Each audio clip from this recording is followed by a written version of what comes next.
Bonsoir à tous, heureuse de vous retrouver pour le 19h. Voici les titres de l'actualité de ce mardi. Sa Majesté le Roi Amir al-Mu'minin donne ses hautes instructions pour la réouverture progressive des mosquées fermées. Une réouverture en 4 étapes selon un calendrier qui concerne 12 000 mosquées à l'échelle du royaume. Le chef du Polisario, le dénommé Brahim Ghali, comparaît ce mardi devant la justice espagnole pour plusieurs chefs d'inculpation, dont des crimes de guerre et des crimes contre l'humanité. Et pendant ce temps, les victimes de ces graves violations des droits de l'homme manifestent à Madrid. Nouveau modèle de développement zoom sur la vision de la Commission pour l'enseignement supérieur et la recherche scientifique à l'horizon 2035. Les recommandations basées sur le savoir et l'égalité des chances. Ce rappel d'abord de cette annonce du ministère des Habous et des soulignons que Sa Majesté le Roi Mohammed VI Amir al-Mu'minin a bien voulu donner ses hautes instructions pour la réouverture progressive des mosquées fermées en coordination avec les autorités sanitaires et administratives. Cette opération se fera en 4 étapes. Mardi 8 juin, réouverture du reste des grandes mosquées au nombre de 12 000. Mardi 22 juin, réouverture de 9 000 mosquées dédiées aux 5 prières. Mardi 6 juillet, réouverture de 9 000 mosquées dédiées aux 5 prières.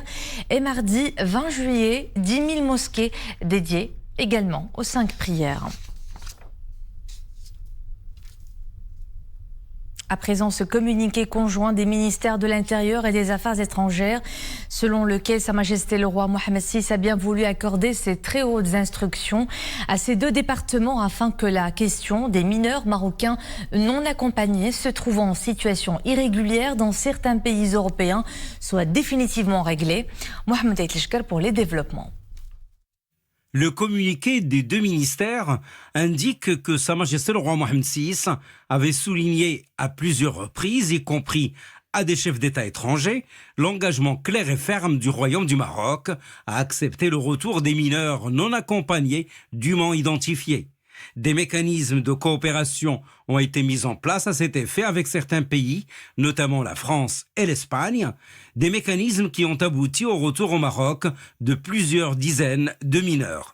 Les lenteurs constatées dans la concrétisation de cette coopération sont essentiellement liées à des blocages dus aux procédures administratives et judiciaires, des procédures complexes dans certains pays européens. Le Maroc est le premier pays concerné par certains cercles de la société civile, voire même des réseaux criminels qui prennent prétexte des conditions soi-disant précaires des mineurs pour les instrumentaliser. Le Maroc est disposé à collaborer comme il l'a toujours fait avec les pays européens et l'Union européenne. Le Royaume du Maroc espère que l'Union européenne et les pays concernés sauront dépasser les contraintes procédurales pour faciliter cette opération. Le Maroc regrette à nouveau que la question migratoire, y compris la question des mineurs non accompagnés, soit utilisée comme alibi afin de contourner les véritables causes de la crise politique actuelle avec l'Espagne, crise dont les origines et les fondements sont bien connus. Les autorités marocaines se réservent le droit d'apporter au moment opportun les réponses appropriées aux accusations infondées du gouvernement espagnol. À la une de l'actualité ce mardi, le chef des milices du Polisario, le dénommé Brahim Ghali, poursuivi pour de graves crimes de génocide, torture et terrorisme, a comparu ce matin par vidéoconférence devant Santiago Padraz, juge de l'audience nationale, la plus haute juridiction pénale espagnole. Plusieurs plaintes ont été retenues par la justice espagnole contre le chef des séparatistes du Polisario, admis depuis le 18 avril dans un hôpital espagnol dans des conditions obscures, sous une fausse identité algérienne. Retour à Mohamed Aitleshkar. C'est à l'intérieur de ces bâtiments, devant Audience nationale, le haut tribunal madrilène, que le dénommé Brahim Ghali, chef des milices du Polisario, a comparu en visioconférence depuis un hôpital à Logroño, où il avait été admis le 18 avril dernier, en catimini, sous une fausse identité. Il a été interrogé ce matin pendant 1h30 pour divers crimes, visés notamment par 2 plaintes déposées en Espagne. La première avait été déposée par Fadel Brica, naturalisé espagnol, qui affirme avoir été victime de tortures et de crimes contre l'humanité dans les camps de Tindouf, dans l'ouest algérien. Son avocate assure même que ces tortures sont confirmées par des milliers de témoins. Ce matin, pourtant, Brahim Ghali n'a apporté aucune réponse à nos questions. Il a esquivé toutes les questions directes qui lui ont été posées. Il n'a même pas voulu répondre aux questions du parquet. Mais sa seule comparution aujourd'hui devant l'audience nationale prouve qu'il doit répondre de ses actes. Nous avons demandé à ce qu'il soit soumis à des mesures sécuritaires qui l'empêcheraient de fuir l'Espagne. Je suis ici pour la défense des intérêts d'une personne qui a souffert de crimes, de tortures, de crimes contre l'humanité. Des crimes pour lesquels la justice espagnole prendra les décisions adéquates. Pour ce qui est du deuxième dossier sur lequel sera entendu le chef des milices du Polisario, le dénommé Brahim Ghali, il s'agit d'une plainte déposée en 2007 par l'association sahraoui pour la défense des droits de l'homme pour génocide, assassinat, terrorisme, torture, disparition. Des crimes, là encore, commis dans les camps de Tindouf, dans l'ouest algérien. La comparution pour la première fois du dénommé Brahim Ghali dévoile donc au grand jour le vrai visage du Polisario, incarné par un chef tortionnaire qui a commis des crimes abjects, des actes terroristes, des enlèvements et de graves violations des droits de l'homme. Plusieurs victimes de ce tortionnaire qui avaient déposé des plaintes à son encontre réclament aujourd'hui son arrestation et son jugement. Un sit-in a été organisé à Madrid. Nissel El Hamdawi. Estamos aquí y volveremos a estar aquí con más fuerza. Y volveremos a estar aquí todas las veces que haga falta. Elles sont déterminées dans leur combat. Elles sont des membres du mouvement des femmes espagnoles pour la défense de la marocanité du Sahara. Depuis plusieurs jours, elles ne décolèrent pas. Devant le haut tribunal madrilène, elles dénoncent haut et fort les actes de viol commis par le chef de la milice du Polisario contre de nombreuses femmes. Parmi ces victimes, Khadijatou. Elle est espagnole et il n'a qu'un seul souhait, que justice soit faite. Moi, je me sens bien, car j'ai pu déposer plainte contre cet homme. Je peux lutter pour être réparée et obtenir mes droits. Par contre, plusieurs autres victimes ne peuvent pas avoir cette opportunité. Qu'est-ce que je demande à la justice espagnole ? Qu'elle mette cet homme en prison. Cet homme est la pire chose qui puisse arriver à l'humanité.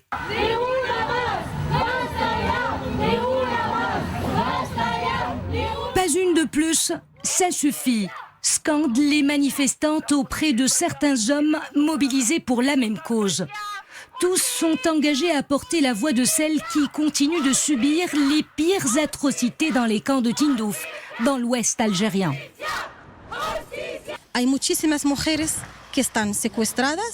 Il y a beaucoup d'autres femmes qui sont séquestrées, torturées, violées à Tindouf et qui n'ont pas pu dénoncer ces crimes. C'est aussi pour cela que nous sommes là aujourd'hui, pour faire entendre la voix de ces femmes, mais aussi pour défendre les droits d'une des victimes de Brahim Ghali, Khadijatou. Les juges en Espagne et dans le monde entier doivent agir en toute indépendance. Ces manifestantes ne sont pas prêtes à baisser les bras.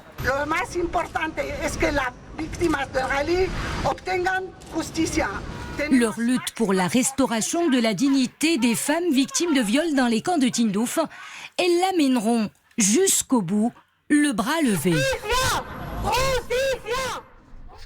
La réaction du président du gouvernement espagnol rejetant la déclaration marocaine en la liant à la migration suscite une grande surprise. C'est ce qu'indique le ministère des Affaires étrangères, de la coopération africaine et des Marocains résidant à l'étranger dans un communiqué. Le Maroc n'a pas l'habitude de s'engager dans des polémiques au sujet des déclarations de hauts responsables de pays étrangers. Toutefois, le commentaire du président du gouvernement espagnol rejetant la déclaration marocaine en la liant à la migration suscite une grande surprise, souligne le document. Ces propos appellent les précisions suivantes. On ne sait pas à quelle déclaration marocaine le président du gouvernement espagnol se réfère. Toutes les dernières déclarations de responsables diplomatiques marocains, y compris le ministre, l'ambassadeur de Sa Majesté le Roi à Madrid et le directeur général, n'évoquent aucunement la question migratoire, affirme le ministère, soutenant que sa déclaration, rendue publique hier et largement reprise du reste par les médias espagnols, n'aborde que brièvement la question migratoire et justement pour rappeler la bonne coopération. Il est donc légitime de se demander si Monsieur le Président du gouvernement espagnol a bien lu les différentes déclarations inhérentes à cette crise, et en particulier celle d'aujourd'hui, s'interroge le ministère, soulignant que ce n'est pas aux responsables étrangers de définir quel ministre marocain doit parler de quel sujet. Au Maroc, la gestion de la crise concerne plusieurs institutions et départements étatiques, dont le ministère des Affaires étrangères, qui ne fait que porter dans le cadre de ses attributions la position nationale au niveau diplomatique et médiatique, soutient la même source. Rappelons que le Maroc a souligné à plusieurs reprises que la crise bilatérale n'est pas liée à la question migratoire. Le ministère précise que la genèse et les raisons profondes de la crise sont désormais bien connues, notamment de l'opinion publique espagnole. Évoquer la migration ne doit pas être un prétexte pour détourner l'attention des véritables causes de la crise bilatérale, conclut le ministère. On l'attendait tous, c'est chose faite dès aujourd'hui. De nouveaux allègements des mesures restrictives entrent en vigueur. Ces mesures comprennent l'autorisation des rassemblements et des activités dans les espaces fermés pour moins de 50 personnes et les rassemblements et les activités dans les espaces ouverts pour moins de 100 personnes, avec l'obligation d'obtenir une autorisation auprès des autorités locales en cas de dépassement de ce nombre. Ces mesures fixent à 75% la capacité d'accueil des moyens de transport public et concernent aussi l'autorisation d'ouverture des théâtres, salles de cinéma, centres culturels, bibliothèques, musées et des monuments à hauteur de 50% de leur capacité. Les salles de fête pourront opérer à hauteur de 50% également de leur capacité d'accueil à condition que le nombre de personnes présentes ne dépasse pas les 100 personnes. L'accès aux plages sera autorisé avec le respect de la distanciation physique et les piscines publiques rouvriront leurs portes à hauteur de 50% de leur capacité d'accueil. Dans le reste de l'actualité, nouveau code filet du Bureau central d'investigation judiciaire. 2 individus dangereux affiliés à Daesh, âgés de 24 et 37 ans, ont été interpellés aujourd'hui. Ils s'activaient au douar Tamdafelt, province de Missour, et Bni Khaled, relevant de Taza. L'un des 2 suspects est un ancien détenu dans le cadre de la loi antiterroriste. Après son retour de la scène syro-irakienne où il avait rejoint les rangs de cette organisation terroriste, un communiqué du BCJ précise que les perquisitions menées au domicile des 2 mis en cause ont permis la saisie d'appareils électroniques, d'uniformes paramilitaires et d'armes blanches. Et selon les recherches et investigations préliminaires, les 2 suspects qui ont annoncé leur allégeance à l'émir actuel de Daesh ont planifié des attentats terroristes extrêmement dangereux dans le royaume, ayant pour cible des installations vitales, des sièges de services sécuritaires et des casernes militaires en vue de servir l'agenda de cette organisation terroriste. Nouveau modèle de développement, focus ce soir sur l'enseignement supérieur et la recherche scientifique. La commission spéciale a fait le diagnostic et émis ses propositions en pariant sur le savoir et l'égalité des chances dans le cadre de la vision 2035. Oumé Maramdi. C'est sur ces bancs qu'ils tracent leur carrière. Leaders, hommes et femmes politiques, médecins et enseignants, tous sont formés dans nos facultés et écoles supérieures. Ce socle de la société est au cœur des ambitions du nouveau modèle de développement. Stratégie illisible, sans vision claire, manque de cohérence et en ressources humaines, voilà quelques-uns des maux dont souffre notre enseignement supérieur. Pour remédier à ces difficultés et ériger l'enseignement supérieur en véritable levier à l'horizon 2030, voici ce que préconise le nouveau modèle de développement. Faire du Maroc un hub régional de l'enseignement supérieur à travers la concentration de 12 campus d'universités intégrés ouverts à l'international. Les universités marocaines proposeront désormais des formations de qualité à même d'intéresser les étudiants marocains. Pour ce qui est des étudiants étrangers, leur nombre augmentera de 20%. À l'horizon 2035, le classement des universités marocaines s'améliorera. 2 universités devront intégrer le top 100 mondial, 4 dans le top 200 et 5 dans le top 300. Pour atteindre ce pari du savoir, il faudra accorder une attention particulière au numérique et aux langues étrangères. Et le partenariat entre le secteur public et privé sera favorisé. Des filières sélectives dans les domaines de pointe seront également ouvertes aux étudiants. Et pour ce qui est de la recherche, un fonds de financement de recherche et innovation sera créé avec au moins 2 millions de dirhams alloués sur 5 ans par professeur. Et enfin, un plan stratégique sera mis en place pour la formation des docteurs. Le but étant d'atteindre 6 000 étudiants doctorants par an à raison de 2 000 par promotion sur un cursus de 3 ans. Et pour en savoir un peu plus sur les propositions de la commission spéciale sur le modèle de développement dans le secteur de l'enseignement supérieur, un membre de cette commission nous rejoint depuis Rennes en France. Abdellatif Mirabi, bonsoir. Merci d'être avec nous pour le 19h.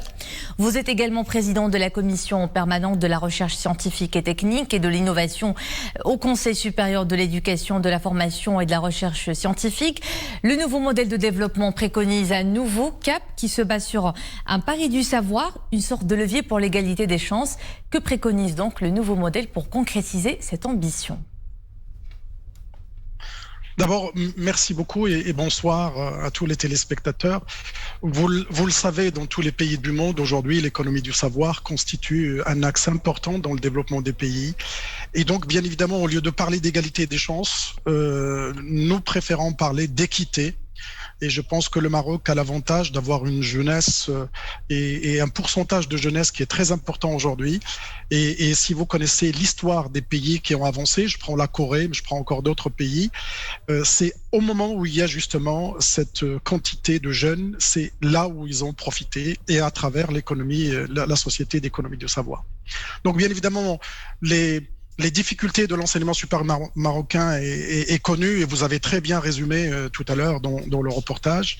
Nous devons absolument prendre ce secteur à bras-le-corps et la commission, bien évidemment, elle propose d'abord une autonomisation de la gouvernance des universités. Il faut que le ministère s'occupe de la régulation et qu'il puisse contractualiser avec les établissements, qu'ils soient du public ou qu'ils soient du privé, et que par exemple un président d'université, quand il arrive, il peut choisir son équipe et travailler en harmonie dans un contexte contractuel avec l'État, et avec bien évidemment le volet recherche qui doit être un volet structuré, évalué, et que tous les enseignants-chercheurs doivent avoir une activité de recherche pour continuer justement à irriguer l'enseignement avec la production et la production de la connaissance et du savoir. Alors professeur, l'un des parents pauvres de l'enseignement supérieur, c'est le financement de la recherche scientifique, on le sait, mais qu'en est-il de la qualité de cet enseignement supérieur justement ?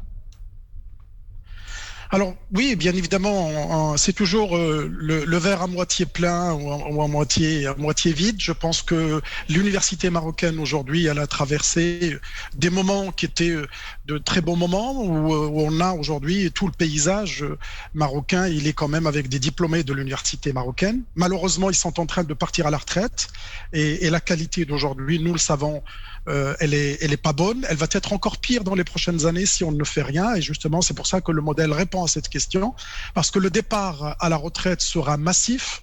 Et le départ à la retraite, bien évidemment, ce sont des enseignants-chercheurs de qualité qui ont vécu pendant une trentaine, une quarantaine d'années et qu'on va perdre en quelque sorte ce vivier. Et c'est pour ça qu'il y a, j'allais dire, une incitation à reproduire ce tissu avec des formations de 2000 docteurs par année, ce qui fera au bout de 3 ans 6000 et qui continue sur les 10 prochaines années.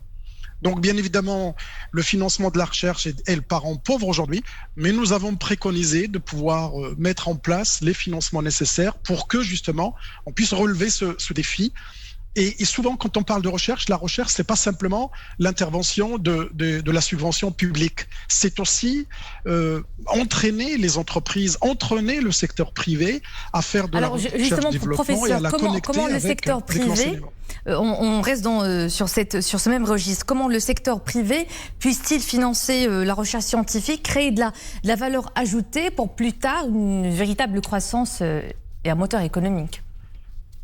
Alors, il il y a plusieurs leviers. Il y a d'abord le privé qui est intéressé par faire de la recherche-développement. Et là, bien évidemment, il vient, il paye, mais il faudrait qu'il puisse avoir, en quelque sorte, des enseignants-chercheurs de qualité qui vont répondre à ses besoins. Mais nous avons proposé également pour qu'il y ait une défiscalisation, ce qu'on appelle communément dans le jargon international, ce qu'on appelle un impôt recherche. Donc, une entreprise qui fait de la recherche avec des universités, qu'elle puisse bénéficier d'une fiscalité plus allégée. Et là, ça privilégiera en quelque sorte le contact. Alors, il faut voir aussi dans la recherche, c'est pas simplement de la production, je dirais scientifique, c'est aussi de l'irrigation du milieu universitaire avec l'entreprise, parce que vous savez que chaque année, le Maroc, il produit à peu près aux alentours de 300 000 jeunes qui sortent entre l'OFPT, entre la formation professionnelle, l'enseignement supérieur, et qu'il faut une employabilité, qu'il faut intégrer les problématiques qui se trouvent aujourd'hui sur le marché de l'emploi. Et c'est là où il faut anticiper, ou au moins être concomitant avec le besoin du pays. Professeur Abdeltaf Meravi, membre de la commission spéciale sur le modèle de développement, merci pour cet éclairage. Vous étiez en direct depuis Rennes, en France. Merci beaucoup. Les provinces du Sud confirment leur attractivité et leur rayonnement à l'international. Des entreprises polonaises ont manifesté leur intérêt d'investir dans ces provinces, devenues des pôles d'attraction à haute valeur ajoutée. Parmi les atouts, des avantages fiscaux et géographiques. Lors d'une visite effectuée aujourd'hui à Główno, au centre de la Pologne, il y a des usines de fabrication de conteneurs à usage civil et militaire, de véhicules de pompiers et d'équipements de transport et de logistique. L'ambassadeur du Maroc à Varsovie, Abdelrahim Atmoun, a signé une déclaration d'intention pour le lancement d'une unité de production dans les provinces du Sud. Déclaration signée avec la société Chimid Polska et Zamet Główno. Et dans une déclaration à Al-Oula, la directrice des exportations de la société polonaise Chimid Polska, Michal Neteska, a expliqué que les investissements souhaités par la société dans les provinces du Sud se justifient par le climat de stabilité dont jouit le royaume, sa dynamique de développement et les réformes audacieuses lancées par Sa Majesté le roi Mohammed VI. Le royaume est aussi vu comme la porte de l'Europe pour le marché africain, en particulier d'Afrique subsaharienne. Le Maroc présente de véritables opportunités d'investissement dans plusieurs secteurs, notamment le domaine de l'industrie, du transport et de la logistique et du tourisme. في جميع مجالات تحت قيادة جلالة الملك محمد السادس نصره الله. Lutte contre l'épidémie du Covid-19, nous ne sommes plus loin des 10 millions de primo-vaccinés. Ce seuil devra être réalisé et même dépassé cette semaine.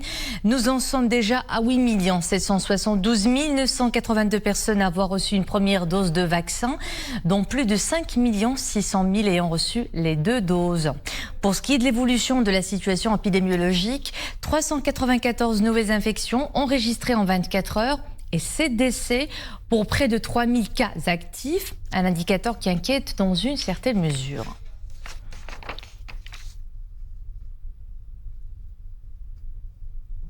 Le monde des médias a perdu une de ses figures de proue. Le journaliste Khalid El-Jamaï est décédé ce mardi des suites d'une longue maladie. Ancien militant du parti de l'Istiqlal, Khalid El-Jamaï a été pendant plusieurs années rédacteur en chef du journal Opinion, organe francophone du parti.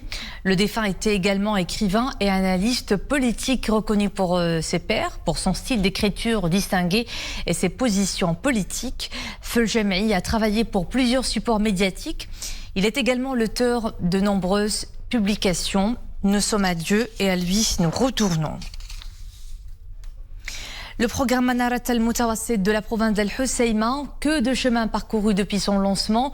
Ses composants sont diverses. Le volet culturel et patrimonial y occupe une place de choix. Nous nous intéressons cette fois à la réhabilitation de 5 célèbres forteresses de la province, un investissement de 35 millions de dirhams. Reportage Abdelmjid Hallaoui, Yassine Morafiq, commentaire Mounia Marouche et Omaïma Ramli.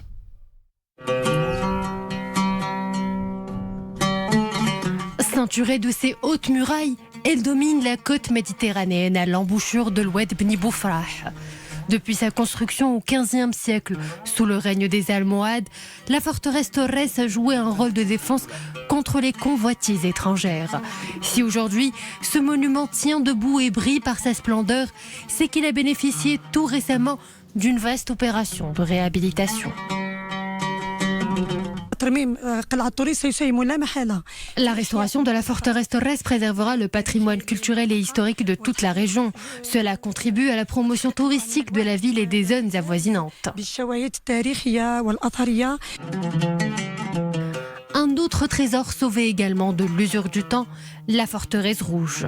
Connue sous le nom de l'Qal'a al-Hamra, il est niché dans la commune Rba' Tawrirt. Avec ses 99 pièces, ce bijou architectural a été réhabilité et même inscrit sur la liste du patrimoine national.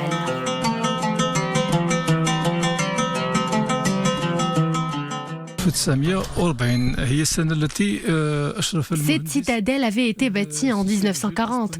À l'époque, elle avait joué un rôle sociologique, économique et culturel très important. L'Aqsba de Snada, forteresse de défense sous la dynastie des Saadiens, elle aussi a trouvé sa splendeur d'autrefois.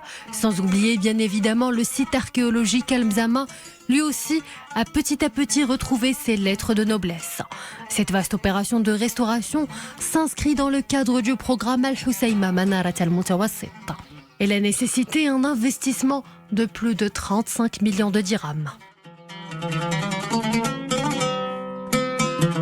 C'était le clap de fin de cette édition. Merci à vous de nous suivre. Demain, c'est Nesrine Ouzda que vous retrouvez pour le 19h. À bientôt.